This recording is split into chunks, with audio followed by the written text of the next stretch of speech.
मुनिश्री, आपके मुख से बहुत बार ऐसा सुनना है कि अपने जीवन में एक इष्ट देव यानी भगवान, इष्ट गुरु और इष्ट शास्त्र होना ही चाहिए, इष्ट मंत्र भी होना चाहिए।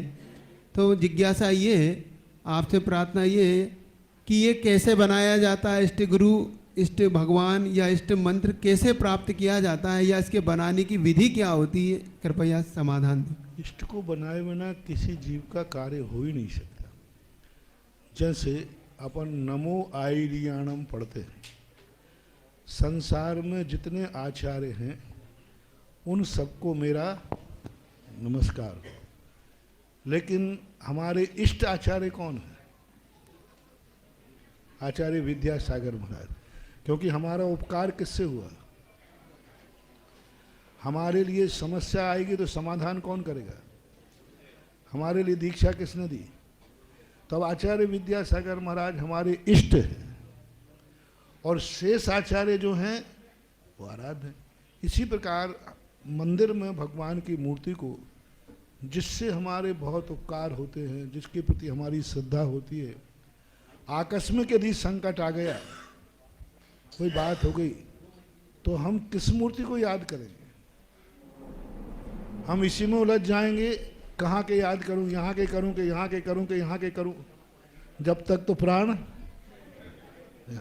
तो वहाँ कहा गया कि किसी एक को इष्ट बनाओ जो संकट में जाते समय तुरंत उसकी मुद्रा याद आ जाए, और हमारी श्रद्धा ऐसी अकाट हो कि यदि उसका नाम याद आ गया उस मूर्ति का, तो नियम से हमारा संकट दूर होगा ही होगा। इसलिए जिस मूर्ति के प्रति हमारी अति श्रद्धा हो, अति विश्वास हो, जो हमारे बार बार हमारे जीवन में उपयोगी आते हो, जो हमारे पर उपकार हो, हमारा सहयोगी हो, सहयोग देता हो, उनको हमें हमेशा इष्ट मानना चाहिए।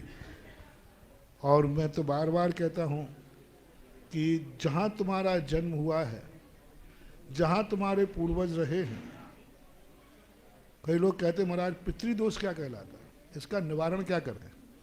तो पहली बात तो पितृदोष आदि के लिए कोई चर्चा नहीं है, लेकिन फिर भी तुम्हारा जहाँ पिताजी ने जन्म दिया है, उन्होंने कौन से भगवान की पूजा करके, अभिषेक करके, श्रीफल चढ़ा करके तुम्हारे लिए पालन किया है?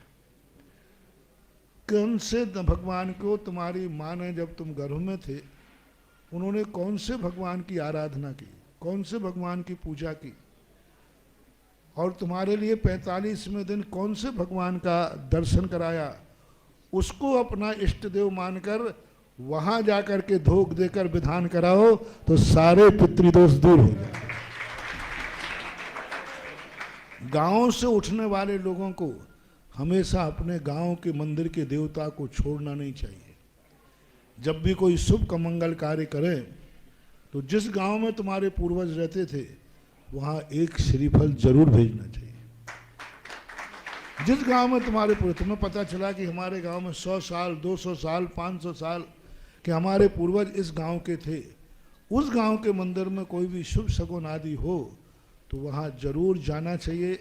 साल में एक बार कभी न कभी धोख देना चाहिए, क्योंकि उस इष्ट देवता से ही तुम्हारी जिंदगी की शुरुआत हुई थी और तुम्हारे पूर्वजों ने उन्हीं देवता के आशीर्वाद से तुम्हारा पालन किया, संरक्षण किया, जन्म दिया।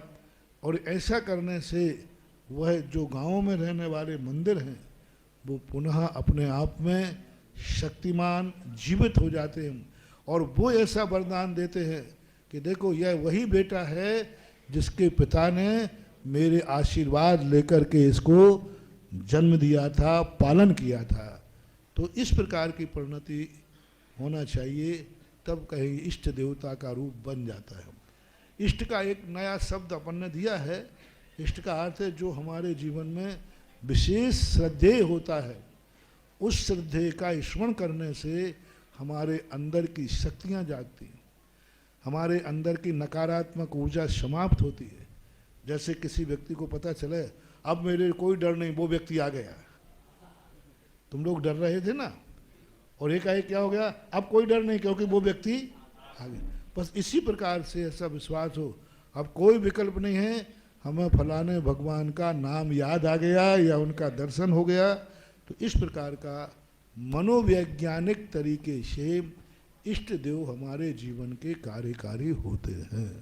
पूज्य श्री इष्ट भगवान बनाने की विधि भी जानना चाहते हैं और आपके भी इष्ट जानना विधि की चाहते हैं। यही है कि कोई भी शुभ कार्य हो, कोई भी शुभ कार्य हो, उनको याद करने बिना, उनको श्रीफल चढ़ाए बिना, उनका दर्शन किए बिना या उनको सूचना दिए बिना कोई शुभ कार्य मत करो। जब भी तुम्हारे घर में शुभ कार्य हो, उन देवता के पास सबसे पहले श्रीफल पहुंचना चाहिए। कोई भी आपके यहाँ शादी ब्याह होता है, सबसे पहला श्रीफल वहाँ पहुंचना चाहिए।